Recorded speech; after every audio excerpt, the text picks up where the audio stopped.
I'd like to thank our reader for that wonderful reading, and for the CSL music team for the beautiful music today.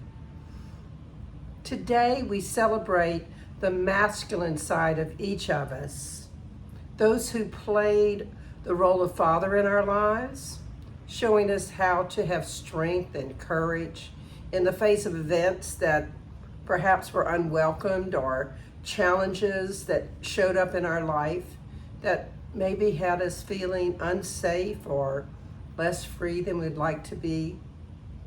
So we continue our 2023 spiritual journey this week with our title, A Father's Heart, Strength and Courage.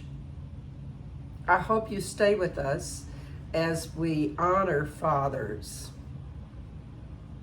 And your question for the week is this: what is the one choice you might make today to bless each soul who played the role of showing you how to have strength and courage in your life? And to remember that you are a child of God in which the divine is well pleased. One more time. What is the one choice you might make today to bless each soul who played the role of showing you how to have strength and courage in your life? And to remember you are a child in whom the divine is well pleased. In the Bible, we hear Jesus say Abba many times, and it's often translated as Father, though there really is no direct equivalent to that Arabic word. And most scholars say it would be more accurate to translate it as Dad, or some more loving and familiar form of the word Father. I don't know about the experience you had. I was most fortunate to have a father who was nurturing and loving and kind, a father who showed me how to live by example. He was courageous and strong in his convictions. Although his discipline was stern, he was loving. And his love for me gave me the courage to go for what I wanted, to be an engineer in the 60s, in spite of how often I was told that I didn't belong in those classes. My dad is definitely a large part of why I am who I am today. And my papa, who came into my life as a father figure when I was 18, was also a big influence on me.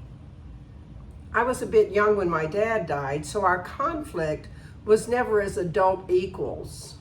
Yet with Papa, it wasn't always smooth sailing, and I learned from Papa as an adult to be open about the things that I was afraid others might not agree with. I learned to stand up for myself and to let go of those things that weren't working. When I got ready to get a divorce, it was Papa I called to meet me at the train station because I knew that I could tell him anything and he would help me sort through it. Today we take time to recognize the symbols of fatherhood. There's an acronym for father that came from a greeting card. And for those whose fathers were absent or perhaps even worse, present and abusive, I invite you to think of someone in your life, someone who came to mind during that meditation, that someone who was truly sent to father you. Here's how that greeting card read. Father, F, faithful, courageous, and strong. A, always there to love and guide. T, teaches us to do the right thing. H, helps us up when we're down. E, ever firm in ideals and principles.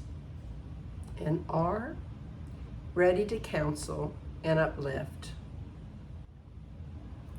And if your own dad wasn't those things for you and you have any sadness around that, let us remember today to just forgive them.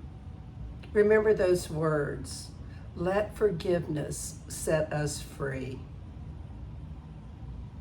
Over time, and we're still not there yet, many of the stereotypes of genders are slowly dissolving. And fathers still are typically associated with being the ones with strength and courage, the family patriarch. But what I know is there are people in my life that are strong and courageous who don't happen to be male.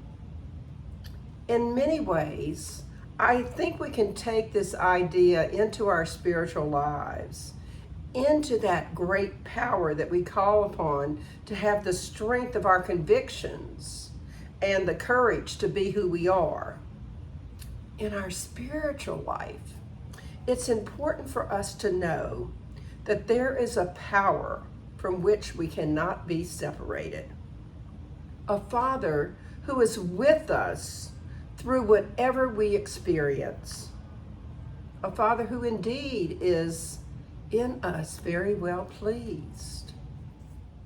I was thinking about that phrase the other day in the Bible about God being well pleased with us, recognizing that for many, including myself for a long time, I wanted to please others.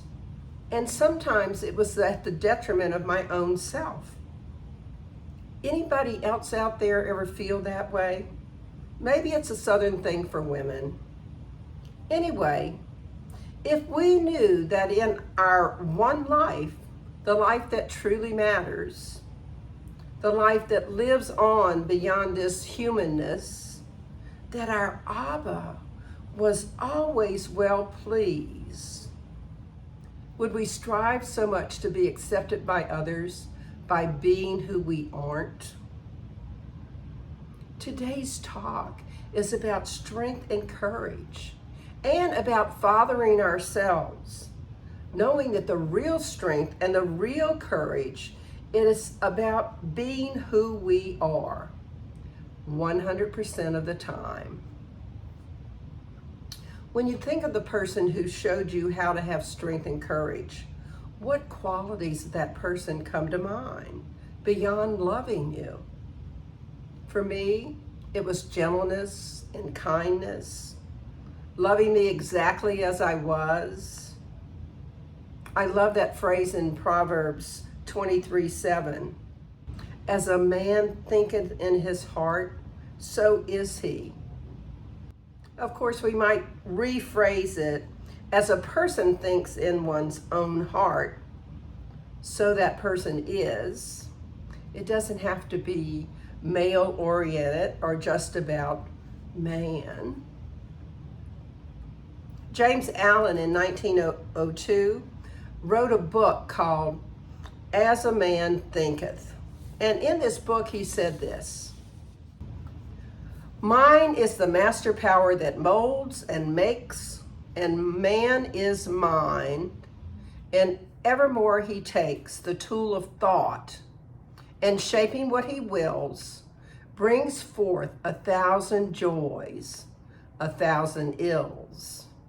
He thinks in secret, and it comes to pass. Environment is but his looking glass. And though those words are over 100 years old, today I invite you to embrace them, to build your life on a solid foundation of the conviction that being yourself is truly all that matters. That shaping what you will, what you think in secret, is the essence of courage and strength. That what is on the outside, the environment, is but a looking glass and not necessarily all of who you are. Wow. Mama used to say that she had done her job in raising us, and what we made of our lives was up to us at this point. I think this falls right in line with this beautiful quote from Proverbs 22:6. Direct your children onto the right path, and when they are older, they will not leave it. And if your parents weren't there to direct you onto the right path, know that your Abba is there to do so for you. The divine is always willing to show you the way, always willing to give you whatever it is you need. All you need to do is ask.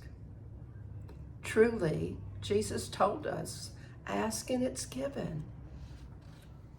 There's an author, Kevin Renner, and he wrote a book, In Search of Fatherhood, a motherlode of wisdom from the world of daughterhood.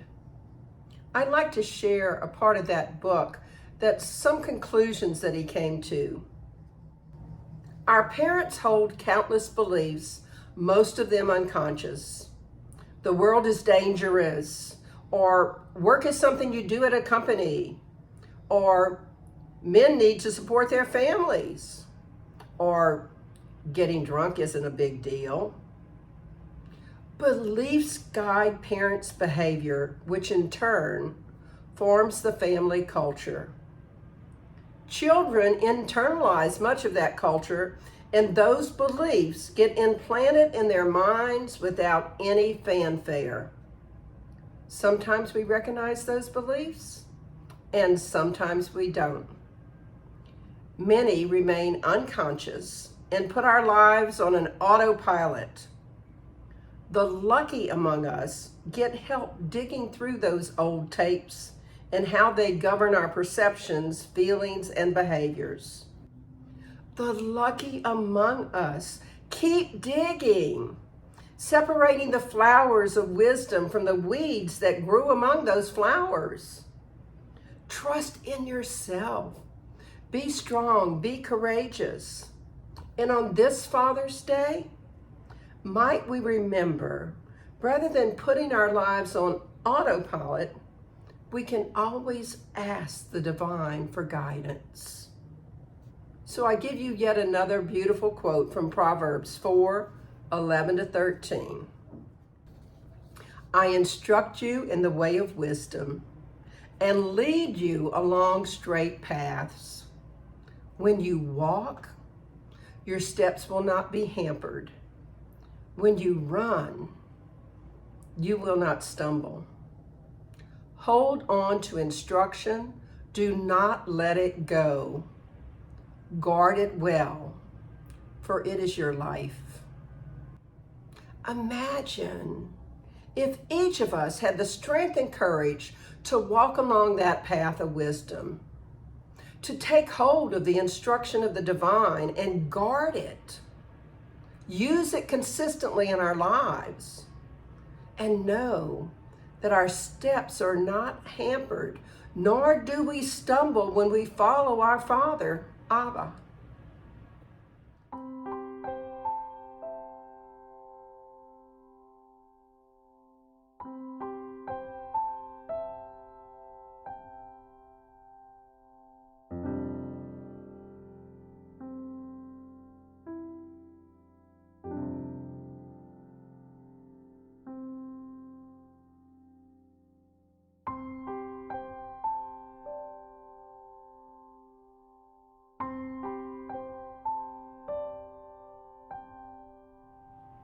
So in summary, how might you remind yourself to live in the strength and the courage of the Father that's within you? Well, embrace that great power available to you. Allow it to wash over you. Have the strength of your convictions. Stand in the courage to be who you are. Remember, God is always well pleased with who you are. So strive to be you and not who someone wants you to be. Remember that being yourself is all that matters. And blow apart those old beliefs. Keep digging through those beliefs that maybe you adopted years and years ago until you find the real you. Trust in yourself to know the weeds from the flowers, and have the courage and strength to walk in the way of wisdom. So here's your affirmation for the week. How is it I so easily and willingly bless each soul who played the role of showing me how to have strength and courage in my life, and how to remember I am a child in whom the divine is well pleased. So your challenge for this week is just to pause throughout your day and weed your garden. Notice the flowers and enjoy your life. Check in at night and see how you did with standing in your strength and courage and walking the way of wisdom, being exactly who you are meant to be. Let's pray. We take a deep, nourishing breath, and we just settle into that place within us where we know that greater power, where we know who we are, the essence of all of our strength, our courage, our love. What I know to be the truth is that each of us is taking some time today to remember those people in our lives who fathered us, be they female or male. Those people who showed us how to be courageous and strong in the world. Those people who truly indeed gave us the wisdom to know how to be exactly who we are. I am so grateful for this time we've had together on this special day for fathers. I'm grateful, and I release these words into the law of mind, spirit, and action, because I know the divine has already said yes, already said it's done. So I can just say amen, and we can affirm it together. And so it is. I'm so grateful for all of the donations that continue to come in, and grateful to have time today to honor our fathers. And if you'd like to make a special donation to the center in honor of your father, just let me know, and we'll make sure that they recognize that they get a little note that says that you were thinking of them today in a special way and sending them love and joy. Thank you so much. Enjoy our offertory song.